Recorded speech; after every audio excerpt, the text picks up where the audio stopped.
Hey folks, Dusty here. After 15 years or so in the construction industry, I've seen a lot of strange things, as you can imagine.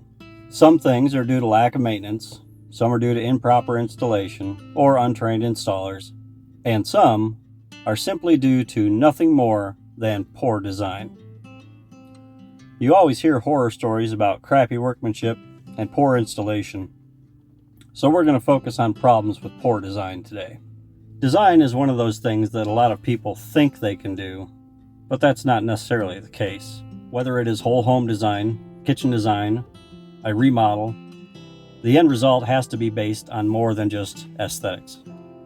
Inefficiencies and poor layouts are easy to pick out in a kitchen because flow and functionality are so important. Things like having a dishwasher too far away from the sink or not having counter space on the sides of the stove seem simple, but I've seen examples of both often.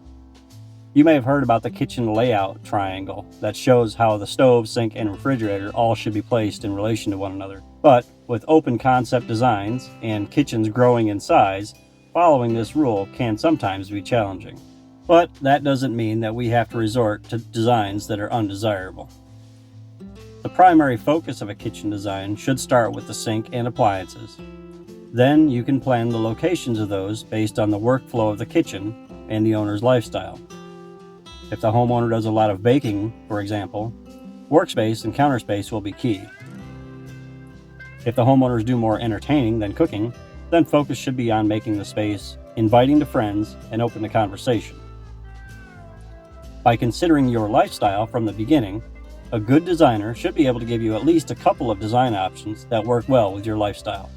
One of the biggest issues that I find in newer builds is the inefficient use of space. Of course, a lot has changed in the focus of home building and design over the last few decades. We seem to be drawn towards larger footprints and more sprawling floor plans than what was common before 2000.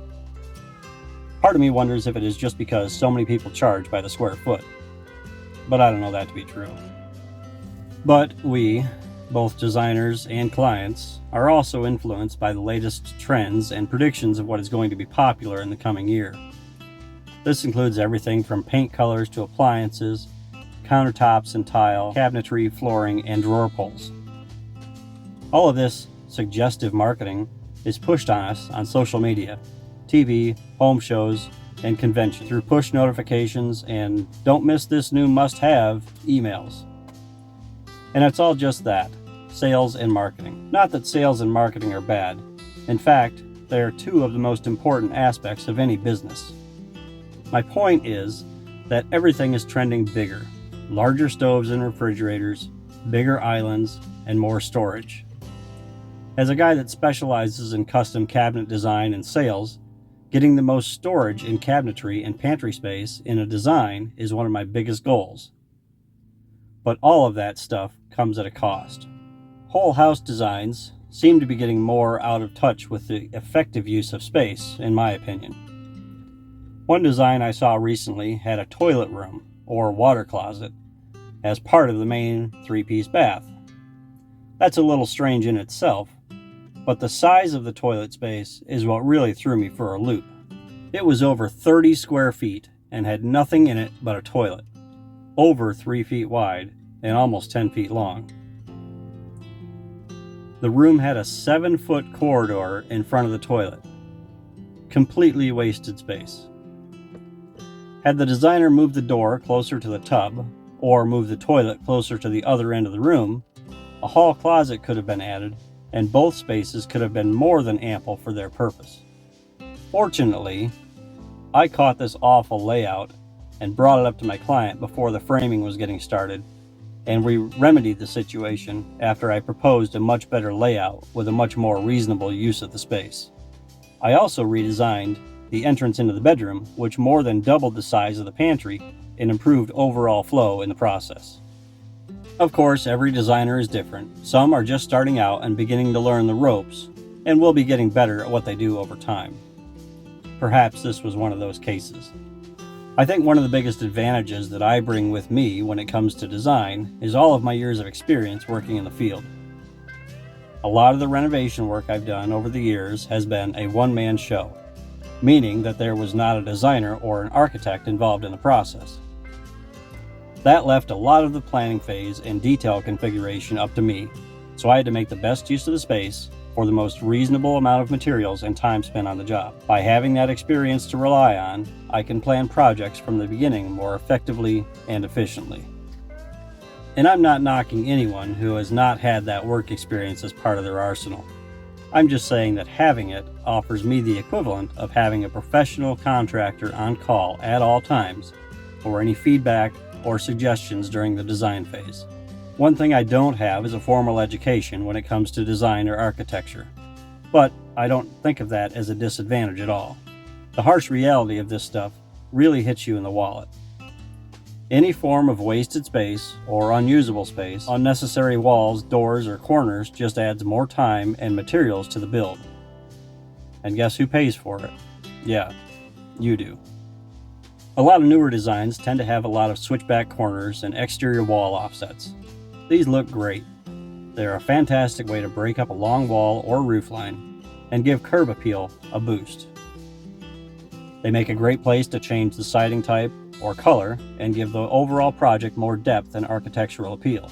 The downside is that every time you add a corner, you add cost. Everything from excavation to footers, basement, framing, siding, plumbing, drywall, trim, and roofing increases cost with every added corner. It simply takes more time and more materials to build a home with more corners.